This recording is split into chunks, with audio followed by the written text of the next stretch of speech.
Question 5-6 మంత్రి గారు పవన్ కళ్యాణ్ గారు వచ్చిన ప్రశ్న ఇది వంశీకృష్ణ శ్రీనివాస్ యాదవ్ గారు అడిగింది.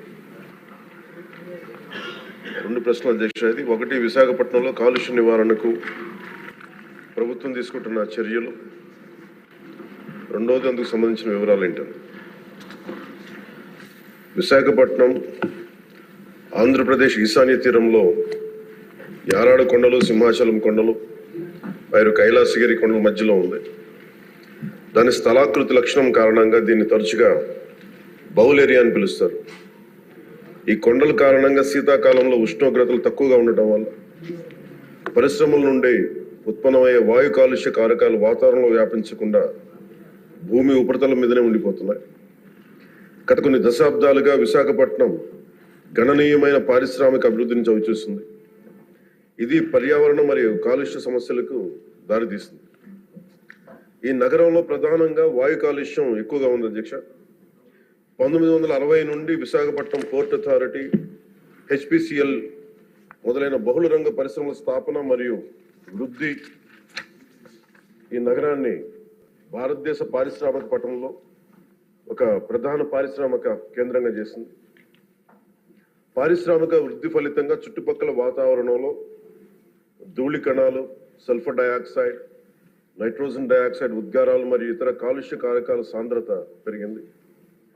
పరిశ్రమలు, ఇతర రంగాల నుంచి వెలువడే కాలుష్యాన్ని నియంత్రించేందుకు ఆంధ్రప్రదేశ్ కాలుష్య నియంత్రణ మండలి అనేక కార్యక్రమాలు, సమర్థవంతమైన చర్యలు చేపట్టి ఎప్పటికప్పుడు కార్యాచరణ ప్రణాళికలను రూపొందిస్తున్నది.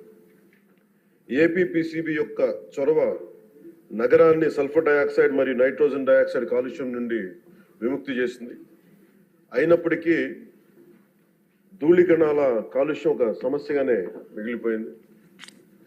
2009 సంవత్సరంలో కేంద్ర కాలుష్య నియంత్రణ మండలి CPCB విశాఖ నగరానికి సంబంధించి సమగ్ర పర్యావరణ కాలుష్య సూచిక సెపి స్కోరును 70.82గా లెక్కించి ఉండవలసిన ప్రమాణం 60 కంటే ఎక్కువగా ఉండడం వలన విశాఖపట్నంను తీవ్ర కాలుష్యం ఉన్న ప్రాంతంగా గుర్తించింది.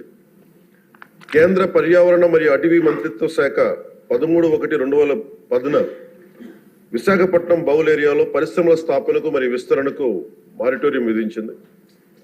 ఇందువలన ఆంధ్రప్రదేశ్ కాలుష్య నియంత్రణ మండలి పరిశ్రమలు మరియు ఇతర భాగస్వాముల సమన్వయంతో బౌల్ ఏరియాలో ఉన్న పరిశ్రమలకు జాతీయ ప్రమాణాల కంటే ఎక్కువ కఠినమైన ఉద్గార ప్రమాణాలను, ఎమిషన్ స్టాండర్డ్స్ ను నిర్దేశించింది. ఉదాహరణకు పార్టికులేట్ మ్యాటర్ PM10 యొక్క గాఢత అంటే మిల్లీగ్రామ్ పర్ మెట్రిక్ క్యూబ్ దాదాపు 50 మిల్లీగ్రామ్ పర్ మెట్రిక్ క్యూబ్ గా జాతీయ ప్రమాణం 150 మిల్లీగ్రామ్ పర్ మెట్రిక్ క్యూబ్ గాను SO2 లెవెల్ 5 mg, జాతీయ ప్రమాణం 25 mg కంటే నిర్దేశించడం అయింది. ఈ కఠినమైన నిబంధనల కారణంగా పరిశ్రమలు కాలుష్య నియంత్రణ వ్యవస్థను అప్గ్రేడ్ చేశాయి మరియు గ్రీన్ విశాఖ కార్యక్రమం కింద విస్తారమైన గ్రీన్ బెల్ట్ ని అభివృద్ధి చేశాయి. ఈ చర్యల వలన సెపీ స్కోర్ 2013 నాటికి 70.82 నుండి 52.31 తగ్గింది. 2013లో ministry of environment, forest and climate change comprehensive environment pollution index score నగరానికి సంబంధించి 60 కంటే తక్కువగా ఉండడం వలన పరిశ్రమల విస్తరణపై ఉన్న మారిటోరియం ఎత్తివేసింది. కాలుష్యాన్ని నియంత్రించడంలో గణనీయమైన విజయం సాధించినప్పటికీ విశాఖపట్నంలో పరిశ్రమల విస్తరణ కార్యక్రమాల వలన మరియు సంబంధించిన ధూళితో కూడిన సరుకు రవాణా, కార్గో రవాణా మొదలైన తదనంతర కార్యకలాపాలు వాయు కాలుష్యం పెరగడానికి కారణమైనాయి. నగరంలో పార్టికులేట్ మ్యాటర్ అంటే ముఖ్యంగా కణ కాలుష్యం, దుమ్ము, ధూళి, మసి, పొగ ఈ లెవెల్స్ జాతీయ ప్రమాణాలు 60 మిల్లీగ్రాములు మించినందున వాయు నాణ్యత మెరుగుదల అవసరమని ఆంధ్రప్రదేశ్లోని మరో 12 నగరాలతో పాటు విశాఖపట్నంను నాన్ అటైన్మెంట్ సిటీలుగా CPCB గుర్తించింది. CPCB, GVMC, జిల్లా పరిపాలన, రవాణా శాఖ, పరిశ్రమలు, పౌర సరఫరాల శాఖ వంటి సంబంధిత భాగస్వామ్య శాఖల సమన్వయంతో APPCB national clean air programme కింద నగరంలో వాయు కాలుష్య స్థాయిలను తగ్గించడానికి కార్యాచరణ ప్రణాళికను రూపొందించింది. ప్రభుత్వం CPCB, APPCB అన్ని భాగస్వామ్య శాఖలచే ఆమోదించిన కార్యాచరణ ప్రణాళిక అమలును నిశ్చితంగా పర్యవేక్షిస్తాం. పరిశ్రమల నుంచి వెలువడే వాయు కాలుష్య ఉద్గారాలు, పరిశ్రమల కార్యకలాపాలు, పట్టణ అవసరాలకు సంబంధించిన సరుకు రవాణా నుంచి వెలువడే ఉద్గారాలను నియంత్రించేందుకు ఏపీపీసీబీ పలు చర్యలను చేపట్టింది అధ్యక్ష.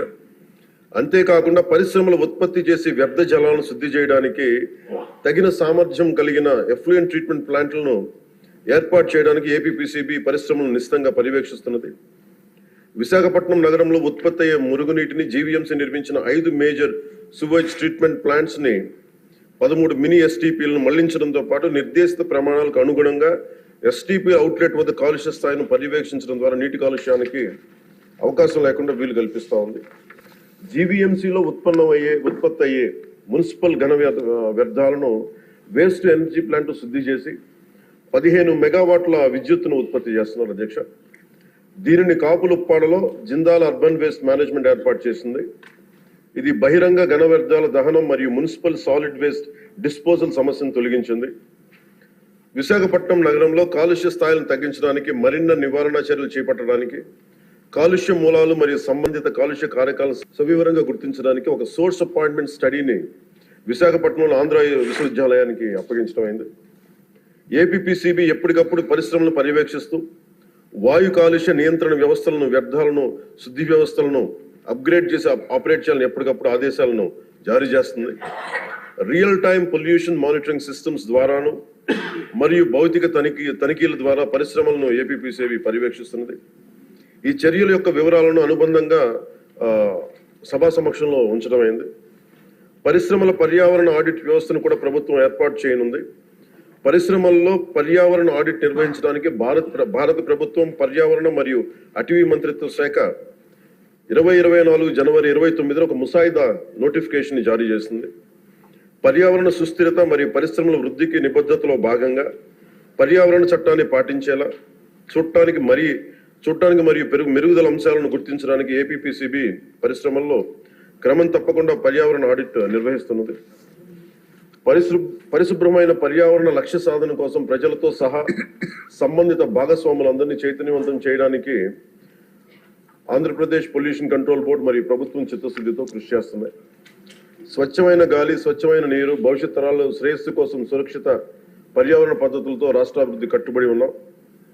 ఈ సందర్భంలో ఈ American red Indian chief Seattle, స్థానిక అమెరికన్ చీఫ్ ఆఫ్ సుక్వామిష్ మరియు దువామిష్ ట్రైబ్స్ ఈ కింద విధంగా ఉదాహరించిన ఒక సందర్భంలో, the earth does not belong to man, man belongs to the earth. We don't inherit the earth, but we borrow it from our children. ఆయన మాటలు సమస్త జీవరాశుల పరస్పర అనుసంధానాన్ని, భావితరాల కోసం ప్రకృతి ప్రపంచాన్ని గౌరవించడం, పరిరక్షించడం యొక్క ప్రాముఖ్యత నొక్కి చెప్తున్నాను. Thank you.